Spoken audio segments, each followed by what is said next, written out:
u ulici Đorđa Vašingtona broj 46. U ovoj zgradi jednome je bilo sedište italijanske novinske agencije ANSA, gdje je jednom radio čuveni pisac i novinar Stefano Terra, koji na početku 50-ih bio jedini dopisnik iz Beograda za italijanske medije. Terra je bio proteran na 53.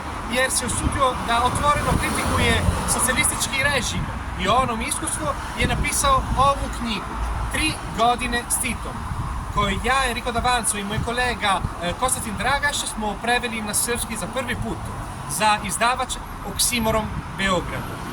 Ova knjiga predstavlja specijalno svjedočanstvo o davnom, ali i bliskom vremenu. Neki ljudi čuvaju loše sećanje na ono vreme, neki drugi dobro sećanje, a neki drugi ničega se ne sećaju. Biće zanimljivo čitanje za sadašnje srpske čitaoce.